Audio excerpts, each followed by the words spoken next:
Not at all. Not at all. First and foremost, I love this game, and obviously it was the Shoes for Hope game, and to us it's very very special. I think this is the second year in a row that we've done it, and it's not just something. It's actually for a tremendous cause. IMG puts this on with Carillion Clinic with the pediatric patients there, and they all get together and they paint shoes for us. Um, and this year was even more special because they got to come over here, and we got to spend a good portion of the morning helping paint the shoes. We all did it together. I think both teams, men's and women's basketball teams, were there, and it was a fun morning, and it goes for a great cause. I think these shoes are going to go up for auction. They're going to go up for auction. I don't know what the details are, but please, anybody that's out there listening, tremendous cause. I got to spend a little bit of time with them this morning before I came over for the game. And just seeing the kids smile and being a part of something that's really big. And then to come out here in front of 6,500 people, a really good atmosphere. I'm sure they had a lot of fun. I haven't had a chance to speak with them, but tremendous, tremendous game for us, more than just the game. And what we're able to do with these young patients is very special to us. So um, to the game, um, the crowd was unbelievable. Amanda Butler even mentioned the crowd and what we have going on here and how special it is. And everybody understands that because it's really good for women's basketball in general. So really good day for us. The game in itself. I told the kids after the game, I know we've had some really high moments here, but I've never been more proud of a group. The way that they fought and they were resilient, it was not pretty at all times. I think I went in the game 55 years old and I came out 65 years old. And but it's just but it was I loved every minute of it because in this process we have young kids out there. I looked out in the court one time, we had like four freshmen out on the floor playing in an ACC game, and they weren't all perfect. They weren't. But we had everybody step up when they needed to. I told the group before the game, no one's going to beat Georgia. All right, so don't try to beat Georgia. Just be the best versions of yourselves. And it was dicey at times, but I thought we made plays at times. And I thought Elizabeth was tremendous, and not just because of the 31 points, but the way that she played, very efficient, 15 for 22. She had a look on her face like, okay, I'm not going to be denied. I got to be a little bit better. We had a lot of conversations this week of what more we need from her. Everybody else, Olivia Samil got us second chance opportunities early. Matilda Eck was really good. We needed every bit of what she did for us tonight on both ends of the floor. Kayla came in and really steadied the ship when things got kind of dicey. She got in foul trouble, but she really came in and steadied the ship, and we needed that from her. And then Samaya Suffering and Carly Wenzel, they made a lot of mistakes, but they did they learned a lot tonight. So if you can win while you're learning, that's a really good thing. And then Clara Stroud gave us some really good minutes. So overall, team effort, really good to get a win. That's a team that has come very close to some wins this year. They're a veteran basketball group, and we did a really good job. Start on the right side with Will. Coach, it seemed like it took a bit of time to get in the rhythm offensively, but what kind of challenges did their zone present, first of all, and how did you guys work to overcome that over the Yeah, I course mean of the game? they play zone. They played well. She mixes it up. She does a tremendous job mixing things up. They go from man, they go from zone. Sometimes you spend 2 or 3 seconds trying to figure out which one they're in. Sometimes she might trap out of it. Sometimes she might play full court. So they do a good job of keeping you off balance. And I think a lot of the stagnant or the just not being in a rhythm early was we've never played that long without Georgia. And I don't know how many games it is in a row. It's over 100. 101 games. First time I haven't had Georgia in 101 games. And so then I look, okay, well, who's going to run the point? And I have two freshmen, that are running the point. And so, I mean, it's no secret, we're built around Georgia, Liz. And when one of them's not there, then obviously it's going to take you a little bit of time to get adjusted, to them out there. So I thought the way we ended the half was key. It was very crucial. And I think it gave us a little bit of momentum, and then we were able to keep them at bay. I thought our zone was good. Dejanette Harris, she was a nightmare when she was at Pitt. And she's carried that over, and she's given them a weapon that she gets going downhill. I don't know how many people can stay in front of her, and she was a problem. To follow up on that, could you expand maybe a little bit more on your assessment of Suffren and Wenzel and how they played? They're freshmen. There's a lot of things we'll go back and watch film and to teach them, what they need to do better and in different situations. But they did a good enough job to help us win, and all the while they're learning. Carly, it was the end of the game was very indicative of who she is right now. She made some spectacular plays. She had a layup going to the basket, which we needed desperately. She made a couple passes that broke the pressure, and we got layups out of them. And then she did some things where she turned the ball over at the end. So that's a freshman put in a very tough situation, and but she'll learn from it and she'll continue to get better. Stay on the right side. Hey, Coach, how you doing? I'm great, man. Congrats on the win. Thank you. I know this was definitely about doing the little things correct, too. Yeah. And I think one of those players that we saw was Olivia. She was able to really kind of do the things that you're supposed to do to be able to get the win, whether or not it's the offensive board or the defensive rebound. I mean, talk a little bit about what this team was able to really accomplish with the intangibles of all. Yeah, I thought they were all better versions of themselves. Like last week was a tough week for us in the standings from our confidence standpoint.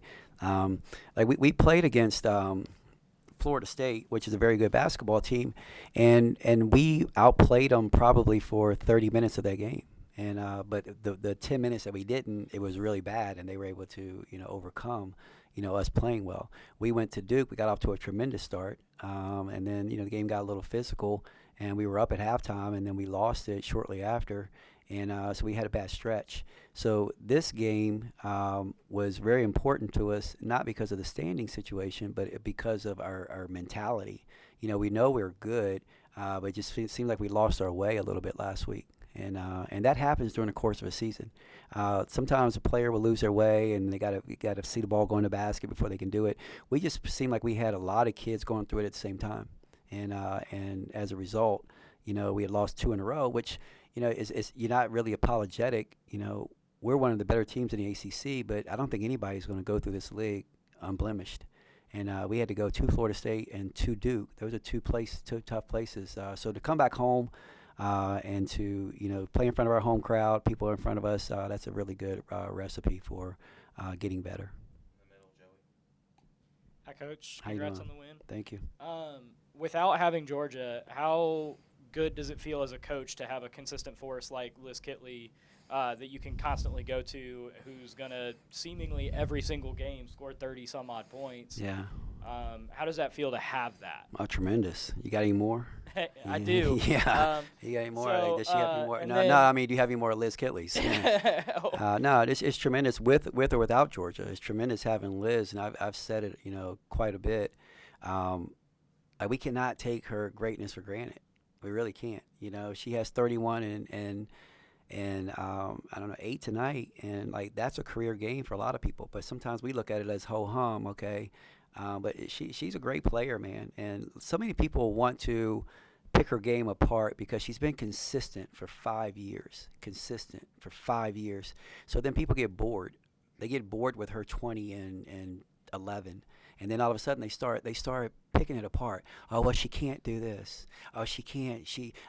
I'll get some not so smart people on Twitter sending me messages telling me that I need to teach her different moves. Why? These are the moves that have gotten her to be a 2-time player of the year, a 2-time All-American. She's the best player in the league. Why does everybody want her to be something different? Why do you want her to bang, bang, bang and then knock people over? That's not the way she's built.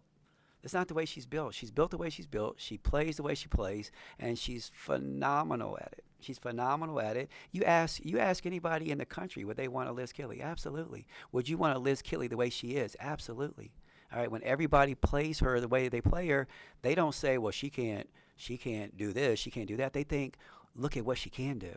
And I think that we as fans, and we need to appreciate that, because what she does, you may not ever see it again. All right, you may not ever see it again. She's a generational player here, and so I appreciate it. I appreciate her. And knowing her way I know her, she means more to us. She meant more to us today than the 31-8. You know, her leadership throughout. You know, I challenged her all week with her leadership. You know, she's always been able to take care of herself because she's had a Taylor Soul or Kayana Traylor or a Deasia Gregg. All right, but now she's got to step up and she's got to be. She has to humanize herself.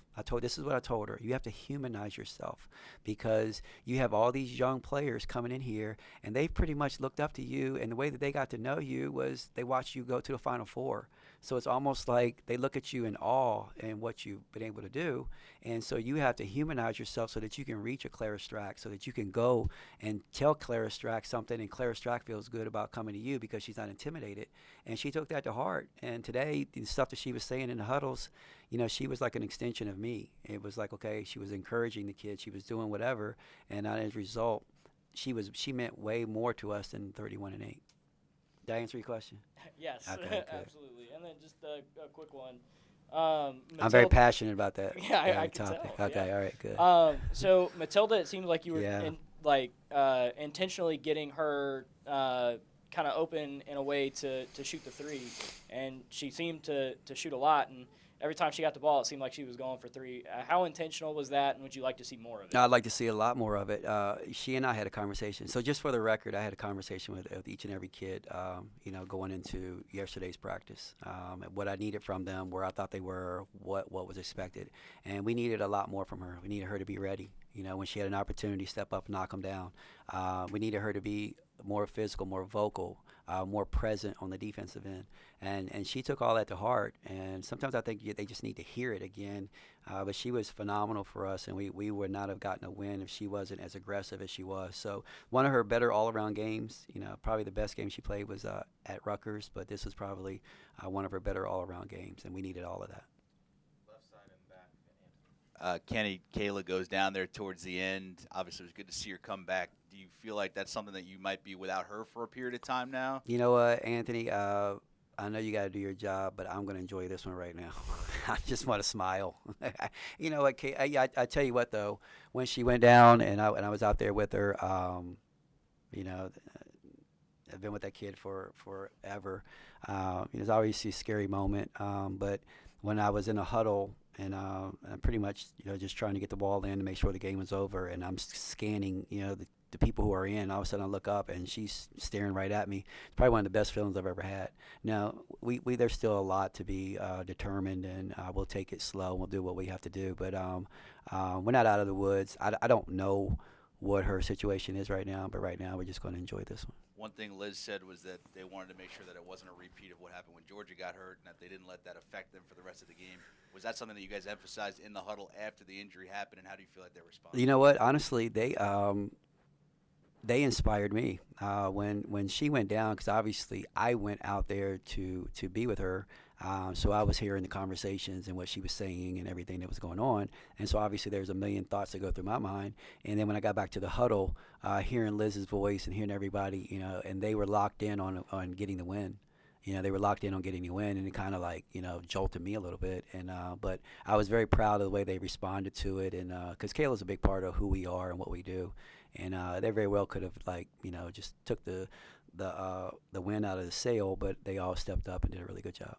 Go to Mark, then David, and finish on the left. So was it Kayla's foot that was bothering her when you went out there on the court? No, it was her knee. I don't know if and again we have to see it. I don't know if it was a she knock-kneed or, you know, if anything happened. I still have yet to talk to the trainers and whatnot, but it wasn't her foot. Is Georgia dealing with a concussion, and how's she doing? Georgia is progressing very nicely. Obviously, her health and safety is the main thing that we're concerned about. But she's progressing very nicely. Georgia's been around. I met with her yesterday. She came up to the office.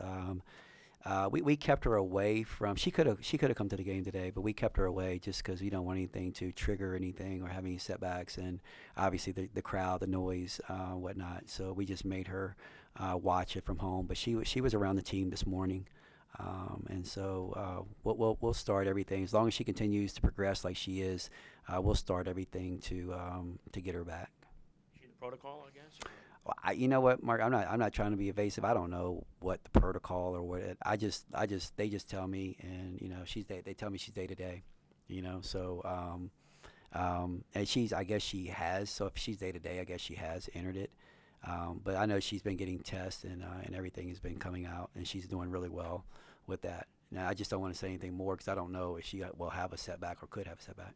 Did you come into the game thinking, okay, well, between Kayla and Suffern and Wenzel, I've got kind of enough people to handle the ball and Yeah. that I'll be okay, or were you pretty worried going into the game? Well, I mean, I shoot. If Georgia was here, I'd still be worried.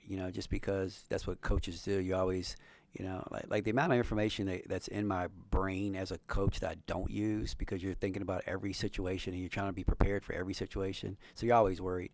But I knew it was going to be by committee, and I didn't want to take away from Kayla's aggression to be, or aggression early because I wanted her to be able to get her shots off. But when it really got dicey, she stepped up and did a really good job of just manning the ship, getting the ball where we needed to get to, and just it was a calming force for us. So I was very proud of the way she did it. Now, Samaya and Carly, they're probably more point guards, but they just don't know yet. And but Kayla's experience was tremendous for us. Did the 20 turnovers, did you kind of figure that was good? You would have to win in spite of turnovers? Yeah, I knew there was going to be some empty possessions because of turnovers, and obviously when you put the ball in Samaya's hand and Carly's hand, just because of their inexperience, not because of their inability, because of their inexperience, we knew there was going to be a few wasted possessions, and there were, but we talked about that, trying to just limit our empty possessions, not eliminate, because then that's not realistic. But I thought they did a good job, and they'll watch film and they'll learn from this. This is the first time that either one of them have been in this situation like that. You mentioned a little bit about Kayla. Liz referred to her as she's the heart of the team. You've often called her your security blanket. She had 9 assists tonight. I know she played point guard in high school. That calming influence, just kind of settling you guys down and getting you guys into rhythm. How important was that? And even when Georgia comes back, how important can that be going forward? No, it's very important, and obviously you morph into who you're going to be. I don't know what team stays the same, but like if we can get to the point where Kayla is running the point for us sometimes and Georgia's over on the wing, when Georgia does come back, that's going to be beneficial for us. We're just trying to figure it out and who's going to do what. We want to try to get Kayla going to make sure she's still looking for her offense. But she did a really good job. I got mad at her. I gave her the dad stare at one point. I stared at her hard because she got a silly second foul, which really put us in a predicament because she was in foul trouble. So therefore, we had to rely on not only the young kids at the point, but also young kids over on the wing. And I gambled. I think with maybe 3 minutes to go in the first half, and she had 2 fouls. I put her in the game. And that was a stretch. And I think she had a deflection, a steal. She had a really good pass to Tilly. And we were able to finish out the half. I think we were down 5 or something. And we needed that. And it was her calming experience that really helped us in that manner. On the left, Thomas. How much did you enjoy seeing all those colorful shoes by your bench? You know what? While they were on the bench, I didn't see them at all. But they've been in our office for a while, so we've seen it. But when everybody put their shoes on, we were all in the hallway, comparing and looking at them, and just trying to, just really experiencing it. And it was a lot of fun because we were so appreciative of the efforts of the kids and just what it stands for. So it was really cool. Did you ever decide, who had the best shoe? Well, I had the best shoe because my foot's in them. I think we all are arguing that we all had the best looking shoe, but they were all done and with a lot of fun, and our kids got to experience who was doing the shoe for everyone, so it was really cool. All right, we'll finish with Ryan. Coach, you had a lot of younger talent out there, but I feel like that next man up mentality is a testament to what you have been able to build here. If you don't mind talking a little bit about that and how far this program. Yeah, that's why this game's going to go a long way for us. Not just in the standings, but for our mentality. Samaya walks away. Okay, maybe I didn't play great, but I got film. I can learn something. Carly, I didn't just play offside of G. Now I have to go and be, the point guard, and I got film, and then I can get better. Liz, everybody's the way they play today. They got to continue that mentality, even when Georgia comes back, and not try to have so much reliance on Georgia, and for her to do so much. Then I think that will help Georgia's production. It will help all of us. And this was a really good game to give us some really good experience and some confidence.